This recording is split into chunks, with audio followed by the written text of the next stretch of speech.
এই যে ছোট্ট বাচ্চাটা, 3 বছরের ছোট্ট বাচ্চাটা পা ভাঙা, বাবার কোলে আছে, মানে ছেলেরও পা ভেঙেছে, বাবারও পা ভেঙেছে। বাবা যখন কটকে ভর্তি ছিল তখন ছেলের পা ভেঙেছে। আপনি বলছেন যে কটকে ছিলেন, ছোট হয়েছে, আপনারও প্রচুর টাকা খরচা হচ্ছে। প্রচুর টাকা খরচা হয়েছে, প্রচুর টাকা। পাটা আমার কেটে বাদ দেওয়ার মতন বিষ্ণুপুরে করে দিয়েছিল। আচ্ছা, ওই তারপরে? ডাক্তারটাকে দেখেছিলাম যে পাটা বলেছিল হবে নি, কেটে বাদ দিতে হবে।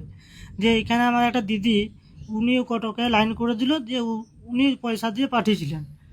দিয়ে গেলাম, দিয়ে যাওয়ার পর মানে 1 মাস 6 দিন আমার পায়ে যা মানে মেশিন বসানো হয়েছিল, আরও হয়েছিল, মানে যা কষ্টটা পেয়েছি, পুরো জাঁঘ থেকে কেটে মাংস নিয়ে এখানে দেওয়া হয়েছে। এই তো এখানে মাংসটা নেই তো। বসিয়ে কেটে কেটে এখানে বসানো হয়েছে। ভাত এখানে কিছুই থাকেনি, এখানে একটু মাংস বলো আর কিছু থাকেনি, হাড় অতটা নাই।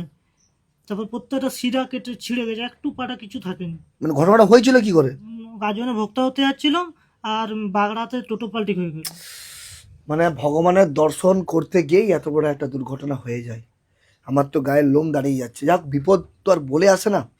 তো আপনি যখন কটকে ছিলেন, তারপরে শুনলেন যে আপনার বাচ্চার সাথে এত বড় কিছু একটা ঘটনা ঘটেছে। হ্যাঁ, এবার আপনার তো কিছু করার নেই সেই টাইমে। আমি কি করবো, তখন আমি নিজে পড়ে আছি। এখন যে আপনার এই ট্রিটমেন্টটা করছেন, এখনো তো প্রচুর টাকা খরচা হতে পারে। এখনো প্রচুর টাকা হয়েছে না, বাসে যাওয়া আসা করছি, গাড়ি করতে পারিনি। এই কটকে বাসে যাচ্ছেন এই ভাঙা পা নিয়ে? এই তো কালে আইকে রাখতে এলাম, বাসে গেছি কোথা থেকে এত টাকা পাবো? কি গাড়ি ভাড়া করছি, গাড়িতে বলছে 14,000 টাকা করে। দেখেন, আপনারা পারিনি। এত সনাতনী মানুষ আছেন, আপনাদেরও উচিত একজন সনাতনী হিসাবে এই পরিবারটার পাশে দাঁড়ানোর। আমি এই বাচ্চাটার জন্য লড়বো, বাচ্চাটার পাটা সুস্থ করার চেষ্টা করবো, আমার জীবন দিয়ে হলো। কিন্তু আপনাদেরকে এই দাদার পাশে দাঁড়াতে হবে, এই দাদার পাশে থাকতে হবে।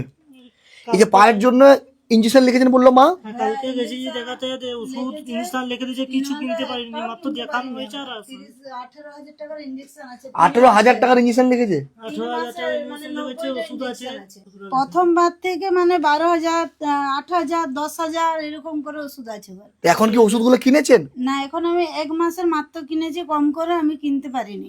মানে একটা দোকানে জিজ্ঞাসা করলাম 3 মাসের ইঞ্জেকশনটা কত ভরতে পারে, বলছে 18,000 টাকা। 18,000 টাকার ইঞ্জেকশন দিয়ে ওগুলি সে জাঙ্গে এখানে নিতে হয়, এমনি করে পেনের মতো, হাড়ের ইঞ্জেকশন। মানে হাড়টা না এলে হাড়টা গজাবে। আচ্ছা, আপনারা ওষুধগুলো কিনতে পাচ্ছেন না বলছেন? না, ওষুধগুলো কিনতে পারিনি। একবার আপনার ফোন নাম্বারটা বলেন তো। 62 97 80 25 81।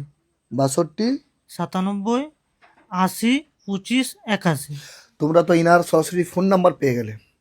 তোমরা যারা মানবিক হিন্দু, যারা সমাজের জন্য কিছু করতে চাও, আমি শুধু হিন্দু বলবো না, প্রত্যেকটা সম্প্রদায়ের মানুষকে এই ছোট্ট দুই বাবা মার কাছে এসে দাঁড়ানো উচিত।